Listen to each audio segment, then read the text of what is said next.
Pessoal, tem uma frase de Albert Einstein que traduz o que eu penso há muito tempo sobre o regime de governo. Einstein disse certa vez: "O meu ideal é a democracia, para que todo homem seja respeitado como indivíduo e nenhum homem seja venerado. Todo homem respeitado como indivíduo e nenhum seja venerado." O ideal de que todos sejam iguais perante a lei. Agora, diante disso, eu entendo como absurda a postura de Bolsonaro, com todo o respeito que ele me merece. E respeito a você também, que acompanha o nosso canal.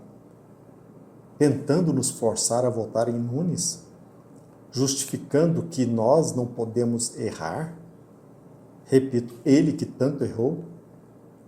Nós arriscamos, Bolsonaro, em votar em você em 2018. E talvez você não saiba, mas nós acertamos. Agora, escutá-lo para que nós não erremos, escolhamos aquele que você até mesmo não se sente seguro em apoiar? Final de semana que São Paulo é Ricardo, mas Ricardo Salles. É muita gente gosta do Salles. Tá? Eu também sou simpático a ele, foi meu ministro, eu trabalho lá no meio ambiente. E seria uma oportunidade de recompensá-lo, né? Se bem que é muito trabalho que teria uma vez eleito prefeito. Agora, São Paulo... Olha, eu queria a prefeitura o Ricardo Salles. E foi numa queda de braço até o momento que o Valdemar ganhou. Aí tudo bem. Eu não entro na campanha. Só vou passar por São Paulo usando Congonhas, por ocasião das eleições. Daí me ofereceram a vice. Fechei com o Ricardo Nunes. Não é o meu candidato dos sonhos, mas eu tenho um compromisso. E vou ajudá-lo onde for possível. E lá tem a figura nova do Pablo Marçal, que fala muito bem, é uma pessoa inteligente, tem suas virtudes, não tem experiência, mas faz parte, né? Parabéns pelo trabalho que você faz em São Paulo, pelo seu apoio ao Ricardo Nunes, meus cumprimentos ao Michel Temer, parabéns ao líder Baleia, e em especial um abraço no Ricardo Nunes. Torço por você, tenho certeza que haverá segundo turno e seremos vitoriosos no segundo turno. Tenho certeza que com esse apoio de vocês, ao lado do Nunes e todos nós aqui, cada vez mais, não querendo uma experiência nova, que nós já sabemos como são essas figuras. E temos como reverter isso aí, e com toda certeza, partimos para a vitória. Isso é bom para São Paulo, é bom para o governo, é bom para o Brasil. Então, você não é homem nem para fazer isso. Você não é homem. Não, Datena. Olha, vai. Não. Datena ainda tenta pegar outra cadeira, mas é impedido por Ricardo Nunes, um dos candidatos, e por seguranças da emissora.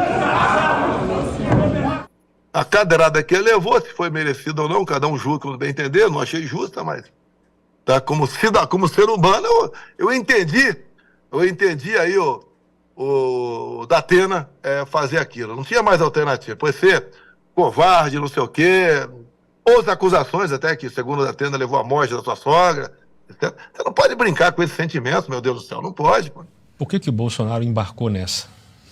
O Bolsonaro não está numa situação muito favorável para ficar contrapondo opiniões do Valdemar. O presidente de honra do partido é o Bolsonaro, mas o presidente executivo de fato do partido é o Valdemar. E o Valdemar não abria mão de manter a aliança dele com o Nunes. Essa é a verdade. O Valdemar, através de um deputado federal e um determinado vereador, tem 2 subprefeituras, tem secretaria com o Nunes, administra através de uma turma lá, praticamente a verba de marketing da prefeitura, que é da casa das centenas de milhões de reais, ou seja, tem uma aliança com o prefeito da cidade, tem interesses com o prefeito da cidade, né? Tem uma parceria com o prefeito. E é isso que ele queria prevalecer, é isso que interessava. Então, como você falou, o discurso politicamente correto utilizado foi: não, o Salles não ganha na capital, a direita não ganha. Mentira. A verdade é que se eu ganhasse, comigo não ia ter essa divisão da pizza que hoje tem. Comigo não ia ter.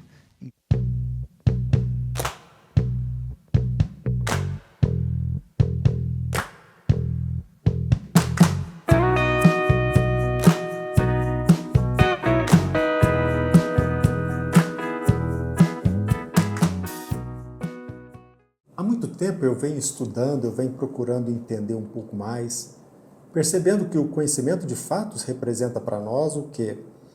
Uma porta de libertação. Mas se eu pudesse escolher um ano para nortear o início, ou pelo menos apontar como o início do meu trabalho envolvendo assuntos políticos, eu apontaria o ano de 2018. Desde 2018 eu venho acompanhando de forma detida acompanhamentos, movimentação, comentários, estudos em torno da política. Não só no Brasil, como em outros países.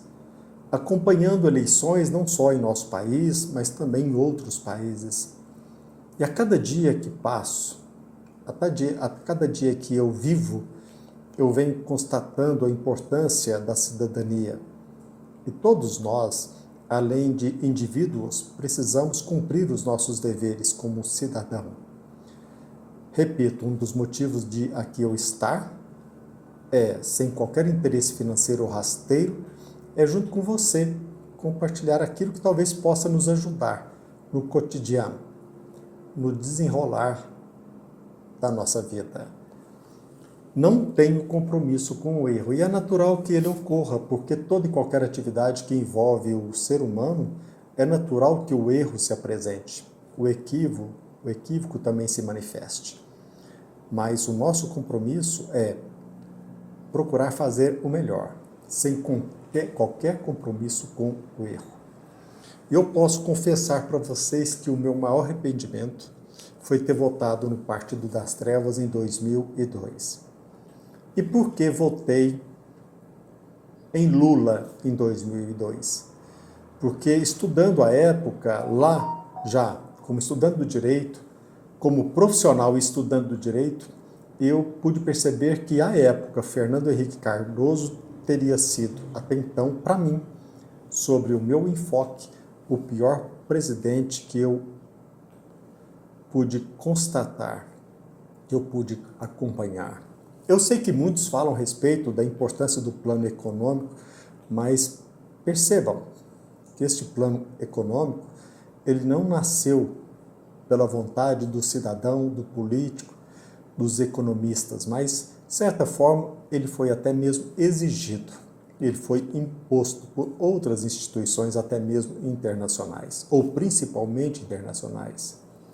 Agora, para mim, até então, Fernando Henrique Cardoso teria sido o pior presidente, mas Lula, o representante do Partido das Trevas, me surpreendeu.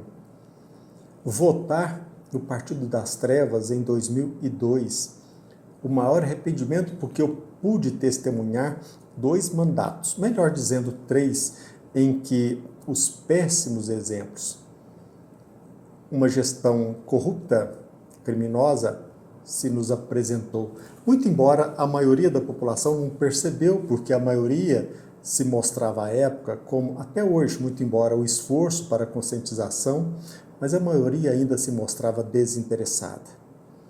Votei no Partido das Trevas e, infelizmente, não escutei meu pai, que já havia me alertado. Aliás, minha esposa também, que trabalhava no setor público. Na eleição de 2018, quando se nos apresentou a candidatura que era incerta de uma incógnita Bolsonaro, aquela incógnita, muito embora uma pessoa desconhecida, não existia dúvida alguma. Não havia qualquer dúvida. Bolsonaro ou Haddad, aquele que fora vítima de um atentado, por pouco não morreu. A gente sabe que ninguém chuta cachorro morto.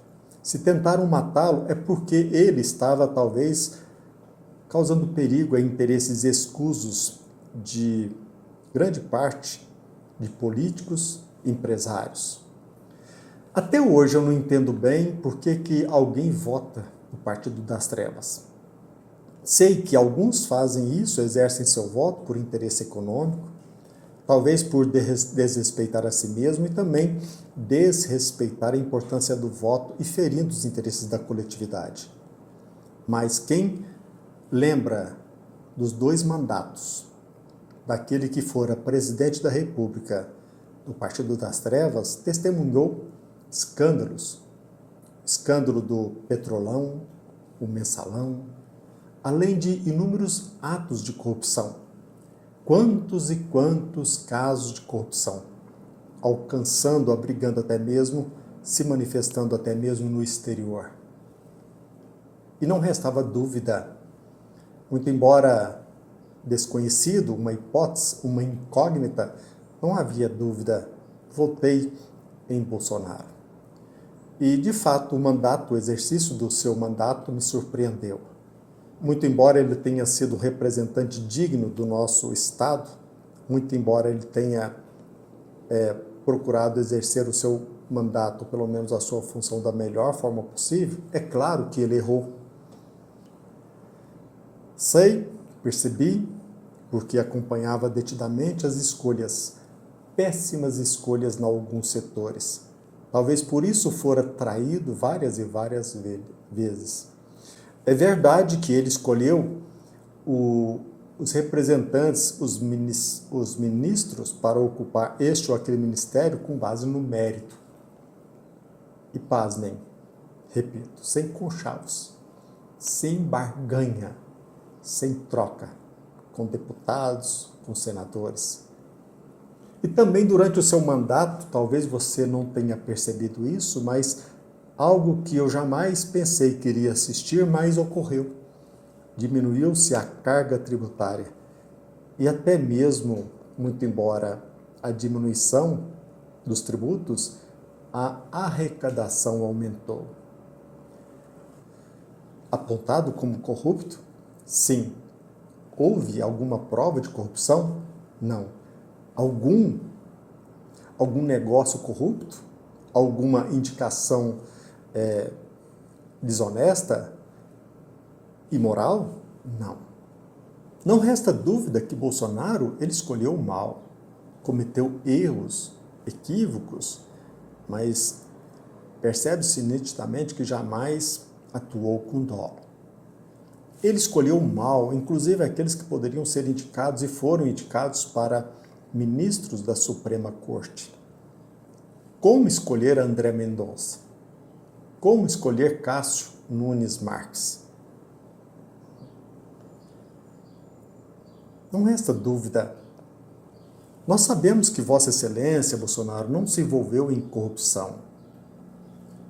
Eu valorizo e penso que a maioria também valoriza a luta que você, ou Vossa Excelência, desempenhou no exercício do mandato, o respeito ao povo.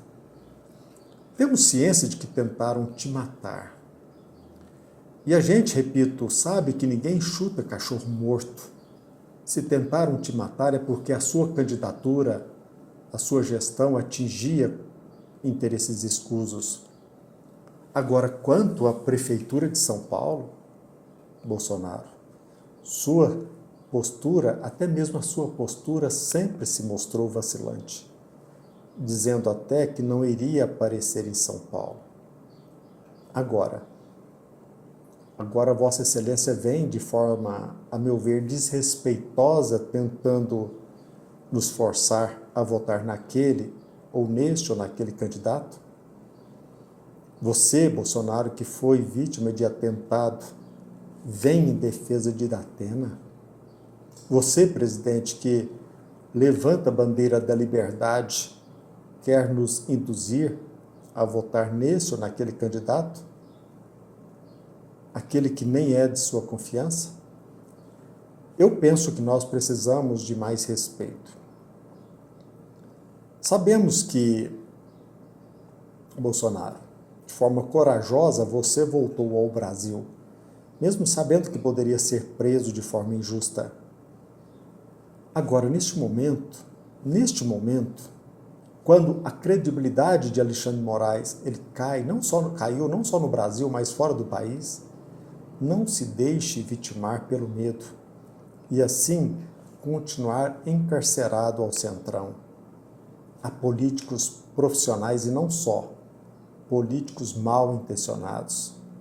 Bolsonaro, Vossa Excelência não tem a obrigação de se candidatar novamente. Até mesmo no seu caso, eu jamais me candidataria por tudo que você sofreu, porque eu acompanhei. mas é de conhecimento público que essas figuras ao seu lado, como Valdemar da Costa Neto, Gilberto Kassab, Baleia Rossi, eles sempre ao lado do poder, políticos profissionais com atuação sempre suspeita, até mesmo Michel Temer, que escolheu Alexandre de Moraes e fez Vossa Excelência passar a maior vergonha naquela missiva dirigida ao povo brasileiro logo após o 7 de setembro.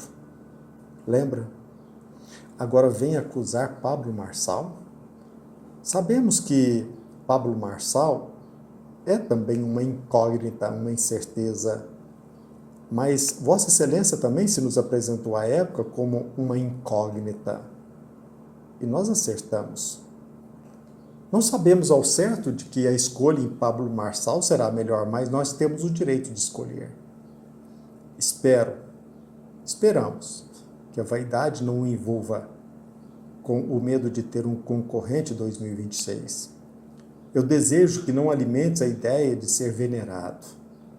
Geralmente, quem é de esquerda, nós sabemos, idolatra o político que o representa ou alimenta o desejo de exterminar aquele que o contraria. Agora, quem é conservador, quem respeita o princípio da liberdade, o princípio da dignidade humana, respeita o nosso direito à liberdade de escolha, não escolhe candidato para atender seus interesses pessoais, muito menos venera este ou aquele político. Eu quero finalizar agora com uma frase que entendo também interessante de Nietzsche, que diz mais ou menos assim: um político divide os seres humanos em duas classes, instrumentos e inimigos. Eu espero que essa frase não seja verdadeira, não corresponda à verdade. Espero que, de fato, existam exceções a essa regra. Mas Nietzsche disse, ele defendia que um político divide os seres humanos em duas classes, instrumentos e inimigos. Sinceramente, espero que não tenha a pretensão de nos usar como instrumentos para atender interesses escusos ou para atacar seus inimigos. Respeite a nossa liberdade de escolha e não alimente uma ideia presunçosa sobre si mesmo. Sabemos o valor, a importância do seu mandato, mas um país que seja realmente democrático, ele não pode vincular o êxito a esta ou aquela pessoa, porque nós somos mortais. Porque senão, talvez amanhã, num futuro próximo, também venha nos acusar também, todos nós, de antidemocráticos, simplesmente porque nós não abraçamos ou não votamos naquela pessoa que você escolheu. Não esqueçamos que a pessoa de bem, o conservador, não deve idolatrar quem quer que seja, mas cobrar, sim, sempre cobrar daquele obrigado a atender os interesses legítimos do povo. Até Jesus Cristo não aceitou o elogio de que ele era bom. Sejamos humildes, respeitemos o ser humano, respeitemos aquele que confia na sua conduta, no seu pensamento, respeito-o como uma pessoa que tanto nos ajudou e que pode ainda continuar sendo respeitado e, quem sabe, num futuro próximo remoto, ainda prestar serviços ao nosso país. Um abraço a todos, espero que vocês tenham entendido essa forma de desabafo, mas todos nós precisamos ser respeitados. Aqui, como eu disse no início, existem duas premissas básicas: a busca pela verdade e o respeito, inclusive a você, ou sobretudo a você que nos ouve. Nós não estamos aqui para bajular, para nos vincular cegamente a esta ou aquela pessoa, porque o homem é mortal, mas os princípios, os valores morais são eternos. Um abraço, até breve.